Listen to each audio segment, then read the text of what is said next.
Class 9th। कैसे हैं आप? तो इससे पहले वाली वीडियो में हमने बात की थी कि जो मिश्रण होते हैं वो मिश्रण दो प्रकार के होते हैं। थोड़ा सा इंट्रोडक्शन दे रहा हूं कि मिश्रण दो प्रकार के होते हैं, हमने पढ़े थे। एक होते हैं समांगी मिश्रण और एक होते हैं विषमांगी मिश्रण। तो हमने दो प्रकार के मिश्रण पढ़े थे, समांगी और विषमांगी मिश्रण। समांगी मिश्रण जो होते हैं उनको हम वास्तविक विलयन भी कहते हैं, इनको हम वास्तविक विलयन का नाम देते हैं। और विषमांगी मिश्रण को पुनः दो भागों में हमने बांटा था, जिसमें से एक को कहा था हमने निलंबन, यानी विषमांगी मिश्रण दो प्रकार के पदार्थ बनाते हैं या दो प्रकार के अवस्थाओं का निर्माण करते हैं। एक निलंबन और एक पदार्थ की अवस्था होती है जिसको हमने कहा था कोलॉइड। तो हम निलंबन और वास्तविक विलयन के बारे में पहले की वीडियो में बात कर चुके हैं कि निलंबन क्या होते हैं और विलयन या वास्तविक विलयन क्या होते हैं। तो आज के इस वीडियो में हम डिस्कस करेंगे कि ये जो पदार्थ की तीसरी अवस्था है जिसको कोलॉइड कहा गया, आखिर ये होते क्या है। ठीक, तो हमने क्या कहा था कि जो वास्तविक विलयन में जो पदार्थ के कण हैं या जो विलेय के कण हैं वो 1 नैनोमीटर से छोटे होते हैं। ये हम सब कुछ पढ़ चुके हैं कि वास्तविक विलयन में जो विलेय के कणों का आकार होता है, यानी जिस पदार्थ को घोला जा रहा है उसके कणों का आकार 1 नैनोमीटर से छोटा होता है। और निलंबन में जो विलेय के कणों का आकार है वो 1000 नैनोमीटर से बड़ा होता है, ये हमने पढ़ा है। तो इनके बीच में एक अवस्था और आती है जिसको हमने नाम दिया कोलॉइड। तो कोलॉइड के कणों का जो आकार होगा वो 1 नैनोमीटर से 1000 नैनोमीटर के बीच में होगा, के मध्य। तो कोलॉइड पदार्थ की एक अवस्था है, जैसे विलयन पदार्थ की एक अवस्था है, निलंबन एक पदार्थ की एक अवस्था है, वैसे ही कोलॉइड भी पदार्थ की एक अवस्था है जिसमें विलेय के कणों का आकार या कोलॉइड के कणों का आकार 1 नैनोमीटर से 1000 नैनोमीटर के मध्य होता है। ठीक, तो ये तो था इंट्रोडक्शन। अब हम इसकी डेफिनेशन की ओर जाते हैं कि कोलॉइड होते क्या है। ठीक, तो सबसे पहले हम इसकी डेफिनेशन बताएंगे कि आखिर ये जो कोलॉइड है इनकी डेफिनेशन क्या होती है। ठीक हो गया, तो कोलॉइड की डेफिनेशन, एक पेन और कॉपी ले लीजिए। तो कोलॉइड एक प्रकार का विलयन है। सामान्यतया कोलॉइड एक प्रकार का विलयन है। कोलॉइड एक प्रकार का विलयन है, ये भी एक प्रकार का सॉल्यूशन है। ठीक, लेकिन समांगी नहीं होता है, विषमांगी होता है। ठीक, तो कोलॉइड एक प्रकार का विलयन भी नहीं कहते हैं, हम इसके आगे लिख देते हैं कोलॉइड एक प्रकार का विषमांगी मिश्रण है। एक प्रकार का विषमांगी मिश्रण है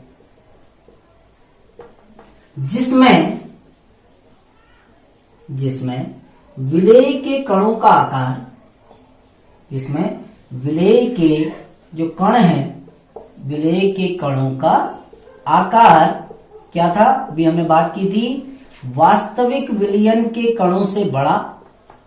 वास्तविक विलयन के कणों, वास्तविक विलयन के जो कण है, वास्तविक विलयन के कणों, मैं ब्रैकेट में उसके कणों का आकार भी लिख दे रहा हूं। वास्तविक विलयन के कणों का आकार 1 नैनोमीटर से कम होता है।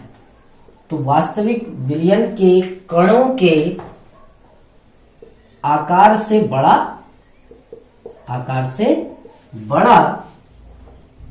वह निलंबन के कणों से छोटा होता है। वह निलंबन के कणों के आकार से छोटा होता है। निलंबन के कणों का आकार यानी 1000 नैनोमीटर से बड़ा।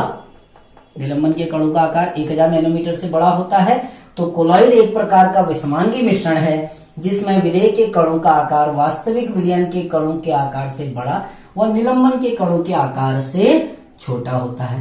तो ये तो कोलॉइड की डेफिनेशन होगी कि कोलॉइड होते क्या है। तो कोलॉइड एक प्रकार का विषमांगी मिश्रण है या विषमांगी मिश्रण है जिसमें विलेय के कणों का आकार वास्तविक विलयन के कणों के आकार से बड़ा व निलंबन के कणों के आकार से छोटा होता है। जैसा कि अभी हमने बताया था ना कि एक होते हैं वास्तविक विलयन और एक होते हैं कोलॉइड और तीसरा होते हैं आपके निलंबन। तो जैसे अभी मैंने इससे पहले वाले में बताया था कि निलंबन के कणों का आकार 1000 नैनोमीटर से बड़ा होता है, वास्तविक विलयन का आकार 1 नैनोमीटर से छोटा होता है। तो कोलॉइड के कणों का आकार इसके बीच में होता है, यानी 1 नैनोमीटर से बड़ा व 1000 नैनोमीटर से छोटा होता है। तो कोलॉइड क्या है? एक मध्यवर्ती अवस्था है, बीच की अवस्था है, यानी किसके बीच की? निलंबन और वास्तविक विलयन के बीच की अवस्था है, जिसमें उसके कणों का आकार वास्तविक विलयन के कणों से बड़ा होता है लेकिन निलंबन के कणों से छोटा होता है। इसको लिख लिया होगा आपने। अब हम कोलॉइड के कुछ उदाहरण लेते हैं। आपने अपने दैनिक जीवन में बहुत से कोलॉइड देखे हैं, उन कोलॉइडों के कुछ उदाहरण देते हैं। जैसे नंबर पहला, दूध आपका एक प्रकार का कोलॉइड विलयन है। दूध सबके घरों में होता है। दूध जो है वो एक कोलॉइड विलयन है। ऐसे ही जो इंक है, जो स्याही है आपकी, वो स्याही भी एक प्रकार का कोलॉइड विलयन होता है। तीसरा, साबुन का जो झाग है, साबुन का जो झाग है वो भी एक प्रकार का कोलॉइड होता है। इसके अतिरिक्त जो स्टार्च का विलयन है वो भी एक प्रकार का कोलॉइड विलयन होता है। हम आगे अभी बहुत सारे उदाहरण लेंगे, क्योंकि जब कोलॉइडों का वर्गीकरण करेंगे, उनका क्लासिफिकेशन करेंगे, तो हम बहुत उदाहरण उसमें लेंगे। तो कोलॉइड क्या होता है, हमने बात की कि जिसमें कोलॉइड के कणों का आकार वास्तविक विलयन से बड़ा और निलंबन से छोटा होता है। कोलॉइड दिखने में हमें समांगी दिखाई देता है। एक पॉइंट और नोट करना कि जो कोलॉइड है, कोलॉइड दिखने में समांगी प्रतीत होता है। दिखने में समांगी प्रतीत होता है। समांगी मतलब कि आप दोनों घटकों में अंतर नहीं कर सकते हैं। आप दूध आता है ना, तो दूध में आप अंतर नहीं कर पाएंगे कि प्रोटीन के कण कहाँ हैं, पानी कहाँ है, लैक्टोज कहाँ है, तो आप अंतर नहीं कर पाएंगे। तो कोलॉइड दिखने में तो ऐसा लगता है कि एक समान विलयन है, लेकिन वो समांगी दिखता जरूर है, पर होता कैसा है? विषमांगी होता है। तो कोलॉइड दिखने में तो समांगी प्रतीत होता है, लेकिन वो विषमांगी प्रकृति का होता है। विषमांगी यानी जब एक आप उच्च आवर्धन क्षमता वाले माइक्रोस्कोप से उसको देखते हैं, माना इसमें आपने दूध रखा है, ठीक है ना, और एक बहुत ज्यादा पावर वाले माइक्रोस्कोप की सहायता से अगर आप इसको देखेंगे तो आपको दूध के कण इसमें अलग अलग दिख जाएंगे। यानी आपको पानी अलग दिखेगा, दूध के कण आपको उसमें घूमते हुए दिखाई देंगे। तो ये एक है विषमांगी। जैसे होता है ना कि पानी में मिट्टी डाल दी तो मिट्टी के कणों को आप अपनी नग्न आंखों से देख सकते हो। क्यों? क्योंकि मिट्टी के कणों का आकार बड़ा है। सेम वही ये भी है, जो कोलॉइड होता है वो भी बिल्कुल सेम है, लेकिन कोलॉइड के कणों का आकार छोटा है, इसलिए वो हमको दिखाई नहीं देते हैं। लेकिन जब एक बहुत ज्यादा पावर वाले माइक्रोस्कोप से अगर देखा जाए तो कोलॉइड के कणों को आसानी से देखा जा सकता है। तो कोलॉइड दिखते जरूर समांगी हैं, लेकिन वास्तव में जो कोलॉइड हैं वो कैसे होते हैं? विषमांगी प्रकृति के होते हैं। तो ये तो था कि कोलॉइड का सामान्य सा एक परिचय। अब हम कोलॉइड के गुणों की ओर जाते हैं। हमने विलयन के गुण पढ़े और वास्तविक विलयन के गुण पढ़े, उसके अलावा निलंबन के गुण पढ़े। अब हम आते हैं कोलॉइड के गुणों की ओर। ठीक, बिल्कुल सेम उसी प्रकार है जैसे हमने अन्य यानी निलंबन और वास्तविक विलयन के गुणों को पढ़ा। तो पहला गुण तो यही है कि जो कोलॉइड हैं वो हमको समांगी दिखाई देते हैं। अभी लिख चुका हूं मैं, कोलॉइड समांगी दिखाई देते हैं। कोलॉइड समांगी दिखाई देते हैं, परंतु वास्तव में वह विषमांगी प्रकृति के होते हैं।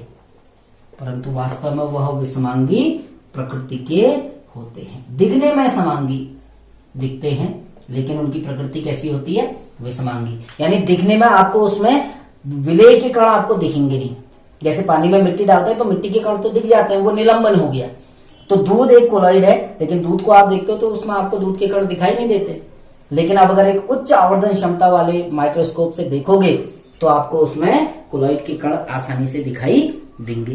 ठीक, दूसरा पॉइंट, कोलॉइड के कणों का जो आकार है, जिसको हम पहले डिस्कस कर चुके हैं कि कोलॉइड के कणों का आकार, कोलॉइड के कणों का आकार विलियन के कणों से बड़ा, विलियन के कणों से बड़ा। विलियन के कणों का आकार कितना होता है? 1 नैनोमीटर से छोटा। विलियन के कणों के आकार से बड़ा व निलंबन के कणों के आकार से, वह निलंबन के कणों के आकार से छोटा होता है। तो निलंबन के कणों का आकार 1000 नैनोमीटर से बड़ा होता है, जबकि जो वास्तविक विलयन होता है उसके कणों का आकार 1 नैनोमीटर से छोटा होता है। तो कोलॉइड के कणों का आकार विलयन के कणों से बड़ा व निलंबन के कणों के आकार से छोटा होता है। जैसे 1 नैनोमीटर तो आपका किसका हो गया?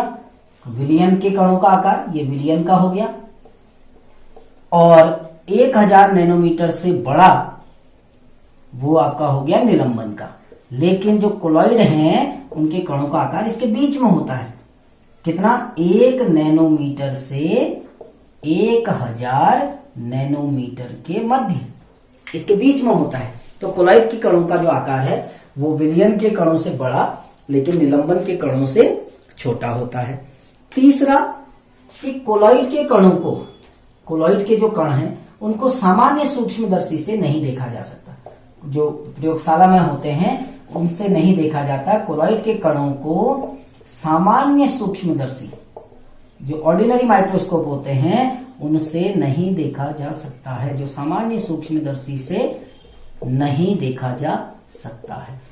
उच्च आवर्धन क्षमता वाले, यानी जो हाई पावर के माइक्रोस्कोप होते हैं, उन्हीं से कोलॉइड के कणों को देखा जा सकता है। तो सामान्य माइक्रोस्कोप से या सामान्य सूक्ष्मदर्शी से कोलॉइड के कणों को नहीं देखा जा सकता है। नेक्स्ट आपका चौथा पॉइंट आएगा, चौथा गुण, कि कोलॉइड के जो कण होते हैं, कोलॉइड के कण फिल्टर पेपर से आर पार निकल जाते हैं। फिल्टर पेपर से आर पार निकल जाते हैं। कोलॉइड के कण जो होते हैं वो फिल्टर पेपर के आर पार निकल जाते हैं। फिल्टर पेपर से आर पार निकल जाते हैं।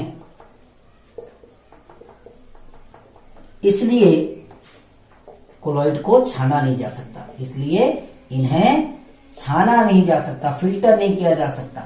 आप इनको छान नहीं सकते, जैसे विलयन को नहीं छान सकते ना, इन्हें छाना नहीं जा सकता है। जैसे हम पानी में चीनी घोलते हैं तो चीनी और पानी को छान के अलग नहीं कर सकते हैं, वैसे ही दूध को अगर आप छानने की कोशिश करें फिल्टर पेपर से तो छाना नहीं जा सकता, क्योंकि उसके कणों का आकार छोटा होता है। तो कोलॉइड के कण जो होते हैं वो फिल्टर पेपर, एक पेपर होता है फिल्टर पेपर, उससे आर पार निकल जाते हैं। तो विलेय और विलायक दोनों के कण आर पार चले जाते हैं, इसलिए इनको छाना नहीं जा सकता है। तो आपके 4 गुण हो गए। अब हम आते हैं अपने नेक्स्ट पॉइंट की ओर, यानी जो 5वां गुण है कोलॉइड का, 5वां गुण। 5वां गुण क्या है कि जो कोलॉइड होते हैं वो पर्याप्त स्थायी होते हैं। कोलॉइड पर्याप्त स्थायी होता है। पर्याप्त स्थायी का मतलब परसों बताया था मैंने कि पर्याप्त स्थायी का मतलब क्या होता है। पर्याप्त स्थायी होते हैं। पर्याप्त स्थायी माने कि अगर आप उनको बिना हिलाए कुछ समय छोड़ दो, ठीक है ना। तो जैसे मैं 2 उदाहरण दे रहा हूं, ये निलंबन है। निलंबन यानी इसमें पानी में मिट्टी घुली है, ये किसका है? पानी धन मिट्टी है। और ऐसे ही दूसरे विकर में हमने दूध रखा है, तो दूध में भी अनेक पदार्थ होते हैं, प्रोटीन होती है, लैक्टोज यानी कार्बोहाइड्रेट होता है, ऐसे पानी होता है। तो ये कोलॉइड है, दूध एक प्रकार का कोलॉइड है। हमने एक में निलंबन तैयार किया, एक में कोलॉइड लिया, दोनों को कुछ समय के लिए रख दिया। अब क्या होगा? निलंबन में जो मिट्टी के कण हैं वो सब कहां बैठ जाएंगे? नीचे, क्योंकि भारी होते हैं, बड़े कण हैं, भारी होते हैं तो कहां बैठ जाएंगे? नीचे। लेकिन दूध को चाहे आप 2 घंटा 4 घंटा कितने भी घंटे रखो, दूध के कण कभी भी नीचे नहीं बैठते हैं, क्योंकि कोलॉइड कैसी प्रकृति के होते हैं? स्थायी, जबकि जो निलंबन है वो अस्थायी प्रकृति के होते हैं। निलंबन के बारे में हम पहले पढ़ चुके हैं। तो कोलॉइड क्या होते हैं? पर्याप्त स्थायी होते हैं। अर्थात इसका मतलब क्या है? इन्हें बिना हिलाए रखने पर, बिना हिलाए रखने पर इनके कण पृथक नहीं होते हैं। जैसे निलंबन के कण पृथक हो जाते हैं ना, तो वैसे कोलॉइड को अगर हम कुछ समय रख दें तो इनके कण कभी भी पृथक नहीं होते हैं। छठा पॉइंट और अंतिम बिंदु कोलॉइड का, कि कोलॉइड क्या करता है। जैसे हमने कहा ना निलंबन के कण, इससे पहले वाली वीडियो को देखना, कि जो निलंबन के कण होते हैं उसमें से गुजरने वाले प्रकाश का प्रकीर्णन कर देते हैं, वैसे ही कोलॉइड के कण भी प्रकाश का प्रकीर्णन करते हैं। कोलॉइड के कण उसमें से गुजरने वाले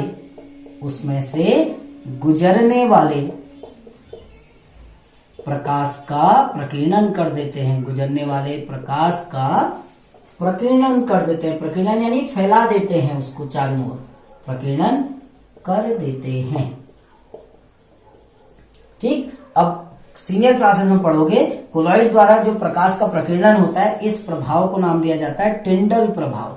आप सीनियर क्लासों में इसको पढ़ोगे, इस प्रभाव को नाम दिया जाता है टिंडल प्रभाव। वैज्ञानिक के नाम पर पढ़ा, वैज्ञानिक का नाम था टिंडल, जिन्होंने इसकी खोज की, तो उनके नाम के आधार पर इस प्रभाव को कह दिया गया टिंडल प्रभाव। तो हमने कोलॉइड के 6 गुण पढ़े कि कोलॉइड समांगी दिखाई देता है परंतु विसमांगी होता है। कोलॉइड के कणों का आकार वास्तविक विलयन के कणों से बड़ा परंतु निलंबन के कणों से छोटा होता है। तीसरा हमने कहा कोलॉइड के कणों को सामान्य सूक्ष्मदर्शी से नहीं देखा जा सकता। चौथा पॉइंट, कोलॉइड के कण फिल्टर पेपर से आर पार निकल जाते हैं, इसलिए इन्हें छाना नहीं जा सकता। पांचवा, कोलॉइड पर्याप्त स्थायी होते हैं, अर्थात इन्हें बिना हिलाए रखने पर इनके कण पृथक नहीं होते। और छठा और अंतिम बिंदु कि कोलॉइड के कण उसमें से गुजरने वाले प्रकाश का प्रकीर्णन कर देते हैं। ठीक, अब हम तीसरे टॉपिक में, ये जो कोलॉइड है इसका जो तीसरा बिंदु है, हम उसकी ओर जाते हैं, जो कि बहुत महत्वपूर्ण है। हम कोलॉइड का वर्गीकरण करेंगे कि कोलॉइड कितने प्रकार के होते हैं। ठीक, लेकिन वर्गीकरण से पहले आपको एक चीज समझना है। जैसे जब किसी विलयन का निर्माण होता है, तो विलयन का निर्माण होता है तो एक घटक होता है विलेय और दूसरा घटक होता है विलायक। विलेय कौन होता है? जिसे घोला जाता है। विलेय होता है जिसे घोला जाता है। और विलायक क्या होता है? जिसमें घोला जाता है।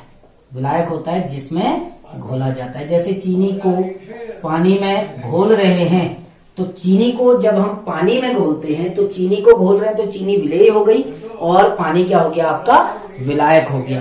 तो जिसमें घोला जाता है वो विलायक और जिसे घोला जाता है वो कहलाता है विलेय। तो विलयन के संदर्भ में विलेय हम किसे कहते हैं? जिसे घोला जाता है, और विलायक किसे कहते हैं? जिसमें घोला जाता है। लेकिन कोलॉइड के संदर्भ में, क्योंकि कोलॉइड के संदर्भ में विलेय और विलायक शब्द का प्रयोग नहीं करते। जो विलेय होगा, विलेय के स्थान पर हम कहते हैं परिक्षिप्त अवस्था। परिक्षिप्त अवस्था यानी होता विलेय है, उसको हम परिक्षिप्त अवस्था कहते हैं। और विलायक को कहा जाता है परिक्षेपण माध्यम। विलायक को कहा जाता है परिक्षेपण माध्यम।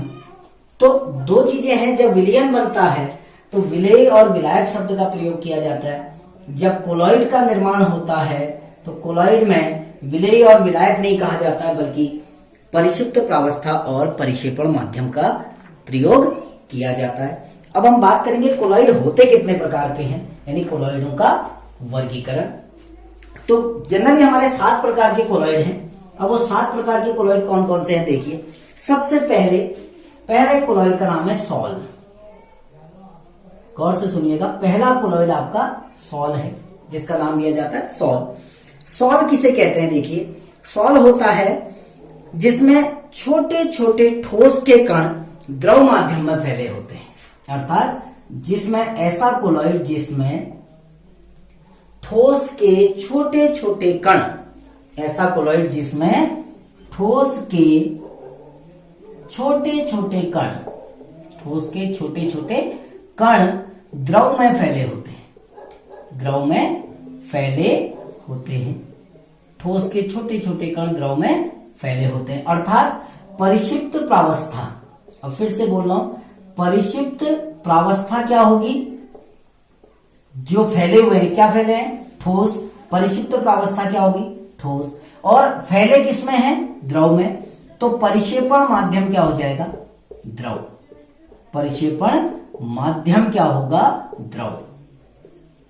तो जिसमें ठोस के छोटे छोटे कण द्रव में फैले होते हैं, ऐसे कोलॉइड को कहा जाता है सॉल कहा जाता है।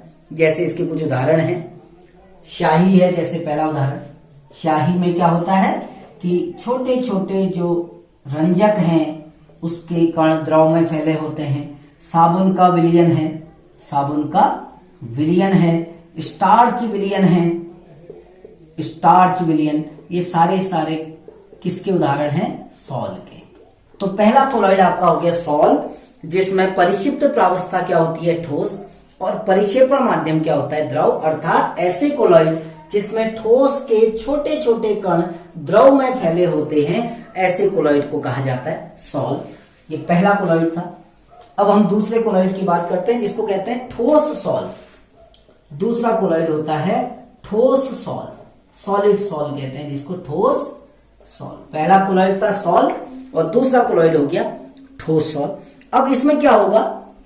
जिसमें ठोस के छोटे छोटे कण, जिसमें ठोस के छोटे छोटे कण, छोटे छोटे कण ठोस में ही या ठोस माध्यम में फैले होते हैं, ठोस माध्यम में फैले होते हैं। ठोस के छोटे छोटे कण ठोस में ही फैले होते हैं, यानी परिक्षिप्त प्रावस्था भी ठोस होगी। परिक्षिप्त प्रावस्था भी ठोस होगी। परिक्षिप्त प्रावस्था किसकी तरह कार्य करती है? विलेय की तरह। तो परिक्षिप्त प्रावस्था भी ठोस होगी, और जो परिक्षेपण माध्यम है वो भी क्या होगा? ठोस। यानी ठोस के कण ठोस में ही फैले होते हैं, ऐसे कोलॉइड को कहा जाता है ठोस सॉल, जिसका उदाहरण है रंगीन पत्थर। रंगीन पत्थर जो अंगूठी वगैरह में पहने जाते हैं, वो सारे के सारे रंगीन पत्थर आते हैं किसके अंदर? ठोस सॉल के अंदर। तीसरा कोलॉइड आता है आपका, जिसको हम कहते हैं एरोसॉल। ये आपके लिए नया टॉपिक है बिल्कुल, इसलिए इसको ध्यान से देखना। तीसरा जो होता है उसको कहते हैं एरोसॉल। एरोसॉल। अब ये ध्यान देना, एरो माने होता है एयर, एयर यानी वायु, वायु यानी गैस। ठीक, तो एरोसॉल क्या है? जिसमें द्रव या ठोस के कण गैस में फैले होते हैं, क्योंकि एरो शब्द का प्रयोग हुआ है। एरो माने होता है एयर, एयर यानी वायु, वायु यानी गैस। तो हम कहते हैं जिसमें द्रव या ठोस, जिसमें द्रव या ठोस के कण, ठोस के कण गैस में फैले होते हैं, गैस में फैले होते हैं। अर्थात क्या मतलब कि परिक्षिप्त प्रावस्था जो होगी, परिक्षिप्त प्रावस्था या अवस्था, मैं प्रावस्था कह रहा हूं, अवस्था एक ही बात है, वो या तो द्रव होगी या वो ठोस होगी। और जो परिक्षेपण माध्यम है यानी जो विलायक है, परिक्षेपण माध्यम आपका क्या होगा? गैस। परिक्षेपण माध्यम क्या हो गया? गैस। यानी जो फैले रहते हैं उसको परिक्षिप्त प्रावस्था कहते हैं, जिसमें फैले रहते हैं उसको परिक्षेपण माध्यम कहा जाता है। तो एरोसॉल का जो उदाहरण है, जो डीओ वगैरह आप डालते हैं, जो स्प्रे जो भी होते हैं, वो सब एरोसॉल हैं। जैसे हम इसके उदाहरण लिखें, बादल। बादल एक प्रकार का एरोसॉल है। बादल क्या होता है? बादल में वायु है, वायु में पानी की छोटी छोटी बूंदें जब एकत्रित होती हैं तो वो क्या बनाती हैं? बादल। बादल क्या है? वायु में द्रव के कण जब चिपक जाते हैं तो वो बादल का निर्माण करते हैं, यानी गैस में जब द्रव के कण जुड़ते हैं। ऐसे ही धुआं, धुआं भी एक प्रकार का कोलॉइड है। कैसा कोलॉइड? एरोसॉल। ऐसे ही कीटनाशक स्प्रे, कीटनाशक स्प्रे, कॉकरोच मारने के लिए जो आप हिट वगैरह लाते हैं, वो सारे के सारे किसके अंदर आते हैं? एरोसॉल के अंदर। ठीक, अब हम अपने चौथे कोलॉइड की ओर जाते हैं। चौथा कोलॉइड होता है जिसको हम नाम देते हैं इमल्सन, इमल्सन या पायस, जिसको कहा जाता है इमल्सन या पायस। अब इमल्सन क्या होते हैं? इमल्सन होते हैं जिसमें द्रव के कण द्रव में फैले होते हैं, यानी दोनों आपके द्रव होंगे, द्रव के कण दूसरे द्रव में फैले होते हैं, दूसरे द्रव में फैले होते हैं, में फैले होते हैं। एक द्रव के छोटे छोटे कण दूसरे द्रव में फैले होते हैं। अर्थात जो परिक्षिप्त प्रावस्था होगी, जो परिक्षिप्त प्रावस्था होगी वो द्रव होगी, और जो परिक्षेपण माध्यम है वो भी द्रव होगा। परिक्षेपण माध्यम भी क्या होगा? द्रव होगा। अर्थात जो फैला है वो भी द्रव होगा, और जिसमें फैल रहे हैं चारों ओर वो भी क्या होगा? द्रव होगा। तो ये कहलाते हैं इमल्सन। जैसे इसका उदाहरण है दूध आपका है, मक्खन है, दूध, मक्खन, कोल्ड क्रीम, जो कोल्ड क्रीम लगाते हैं वो सारे के सारे किस में आते हैं? इमल्सन के अंदर आते हैं या पायस के अंदर आते हैं। नेक्स्ट कोलॉइड आपका है पांचवा, जिसको हम कहते हैं फोम। पांचवा कोलॉइड है फोम, या जिसको कहते हैं झाग। ये भी एक प्रकार का कोलॉइड है, फोम या झाग। अब फोम में क्या होता है? ऐसे कोलॉइड जिनमें जो गैस के कण किसी द्रव में फैले होते हैं, यानी ऐसे कोलॉइड जिनमें गैस के कण द्रव में फैले होते हैं, द्रव में फैले होते हैं, वो कहलाते हैं फोम। यानी फोम ऐसे कोलॉइड हैं जिनमें परिक्षिप्त प्रावस्था या परिक्षिप्त अवस्था, यानी जो फैला है, क्या फैला है? गैस। तो परिक्षिप्त प्रावस्था क्या हो गई? गैस। जिसमें फैला है उसको हम क्या कहते हैं? परिक्षेपण माध्यम। तो परिक्षेपण माध्यम क्या हो गया आपका? द्रव। तो गैस के कण किस में फैले रहते हैं? द्रव में फैले रहते हैं। जैसे इसका उदाहरण अगर हम लें तो जो शेविंग क्रीम होती है, शेविंग क्रीम, दाढ़ी बनाने की जो क्रीम होती है उसका जो झाग है, ठीक, साबुन का जो झाग है, साबुन का झाग है, वो सब कैसे कोलॉइड है? आपके फोम के रूप में रहते हैं, या जिसको हम कहते हैं फोम। ठीक। नेक्स्ट छठा कोलॉइड आता है आपका ठोस झाग या ठोस फोम। छठा कोलॉइड है आपका ठोस फोम, ठोस फोम या झाग, ठोस झाग। अब ठोस फोम क्या हो गए? फोम क्या था कि जिसमें गैस के कण द्रव में फैले हैं। अब ये ठोस फोम है तो इसमें क्या कहेंगे? जिसमें ठोस के कण या सॉरी गैस के कण ठोस में फैले होते हैं। फोम में क्या था? खाली फोम में क्या था कि गैस के कण द्रव में फैले होते हैं, ये तो पढ़ा हमने। और ठोस फोम में क्या हो जाएगा? गैस के कण किस में फैले होंगे? ठोस में। तो ठोस फोम एक ऐसा कोलॉइड है जिसमें गैस के कण किस में फैले होते हैं? ठोस में। यानी हम सीधे लिख देते हैं ऐसे कोलॉइड जिसमें गैस के कण या गैस के छोटे छोटे कण ठोस में फैले होते हैं। आपने कोलॉइड अपने आसपास हमेशा देखे हैं लेकिन पहचानते नहीं है, ठोस में फैले होते हैं। जैसे इसका उदाहरण अगर लें तो जो ब्रेड हम लाते हैं, ठीक है ना, डबल रोटी जो हम लाते हैं, ब्रेड है, हमारे आसपास जो स्पंज होता है, स्पंज एक प्रकार का कोलॉइड है जिसमें बीच बीच में हवा के बुलबुले रहते हैं, यानी वायु भरी रहती है। तो वायु किस में भरी है? ठोस में। ऐसे ही जो ब्रेड है, डबल रोटी, और आपका क्या क्या हो गया? ब्रेड और स्पंज हो गया। इसके अलावा एक और है जो रबर, रबर भी एक प्रकार का ऐसा ही कोलॉइड है, ठोस फोम के प्रकार का। रबर में भी रबर दबता है, क्यों? क्योंकि उसमें गैस के छोटे छोटे कण ठोस के अंदर क्या होते हैं? फैले रहते हैं। और आपका अब लास्ट प्रकार के कोलॉइड आते हैं, 7वें नंबर के कोलॉइड, जिनको हम जेल कहते हैं। जेल या जेली, ये आपने पढ़ा है, आप जेली खाते भी होंगे, जेली आपने देखी है। तो जेली में क्या होता है कि द्रव के कण, यानी हम कहते हैं द्रव के कण, अब कण कहें या हम कह सकते हैं कि द्रव के छोटे छोटे कण ठोस में फैले होते हैं। द्रव के कण ठोस में फैले होते हैं। अब देखिए पता चल जाएगा आपको द्रव के कण फैले कौन से हैं? द्रव के कण। तो परिक्षिप्त प्रावस्था क्या होगी? परिक्षिप्त प्रावस्था मैंने आपको बताया था जो फैले होते हैं। तो परिक्षिप्त प्रावस्था किसके कण फैले हैं? द्रव के। किस में फैले हैं? जिसमें फैलते हैं वो कहलाता है परिक्षेपण माध्यम। तो किस में फैले हैं आपके? ठोस में। तो परिक्षेपण माध्यम क्या हो गया आपका? ठोस। तो ऐसे कोलॉइड जिसमें द्रव के छोटे छोटे कण ठोस में फैले होते हैं वो कहलाते हैं आपके जेल। जैसे बहुत सारे उदाहरण है, आपका दही है, जूता पॉलिश है, मक्खन है, ठीक है ना। दही एक प्रकार का, एक इसी प्रकार का कोलॉइड है। जूता पॉलिश है, जूते की जो पॉलिश होती है, ठीक है ना, वो भी जेल के रूप में होती है। ऐसे ही जो आपका मक्खन है, ठीक, और विभिन्न प्रकार की जो जेलियां होती हैं जो मार्केट में आती है, मक्खन हो गया, या विभिन्न प्रकार की जो जेलियां होती हैं, वो सब इसी प्रकार की कोलॉइड में आती है।